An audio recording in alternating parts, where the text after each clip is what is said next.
আমরা ফরিদ আহমেদ পরে আমাদের মঞ্চ যেহেতু আমরা ফুলফিল হয়ে সংযুক্ত আরব আমিরাত থেকে বাংলাদেশে বৈধ পথে রেমিটেন্স পাঠিয়ে 5 ক্যাটাগরিতে রেমিটেন্স অ্যাওয়ার্ড 2023 পেয়েছেন 51 প্রবাসী। শনিবার রাতে বাংলাদেশ কনসুলেট দুবাইয়ের উদ্যোগে কনসুলেট ভবনে আয়োজিত এক অনুষ্ঠান থেকে তাদের হাতে সম্মাননা সনদ তুলে দেওয়া হয়।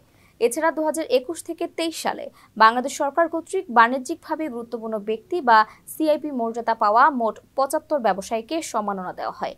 Consul general BM. জামাল হোসেনের সভাপতিত্বে অনুষ্ঠানের প্রধান অতিথি ছিলেন প্রবাসী কল্যাণ ও বৈদেশিক কর্মসংস্থান প্রতিমন্ত্রী শফিকুর রহমান চৌধুরী। বিশেষ অতিথি ছিলেন বাংলাদেশের রাষ্ট্রদূত মোহাম্মদ আবু জাফর, আল হারামাইন গ্রুপ এবং এনআরবি ব্যাংকের চেয়ারম্যান মাহতাবুর রহমান নাসির এবং প্রবাসী কল্যাণ ও বৈদেশিক কর্মসংস্থান মন্ত্রণালয়ের অতিরিক্ত সচিব খায়রুল আলম। প্রতিমন্ত্রী মোহাম্মদ শফিকুর রহমান চৌধুরী বলেন, সিআইপিদের সংবর্ধনার পাশাপাশি রেমিটেন্স পাঠানো প্রবাসীদের সম্মাননার মাধ্যমে নিঃসন্দেহে বৈধ পথে আরও রেমিটেন্স পাঠাতে প্রবাসীরা উৎসাহিত হবেন। ওমানের সেরা রেট দিচ্ছে বাংলাদেশি প্রতিষ্ঠান গালফ এক্সচেঞ্জ। প্রিয়জনকে টাকা পাঠাতে আজই আসুন আমাদের যে কোনো ব্রাঞ্চে অথবা কল করুন স্ক্রিনে দেয়া নাম্বারে। গালফ এক্সচেঞ্জ, বাংলাদেশিদের প্রিয় এক্সচেঞ্জ।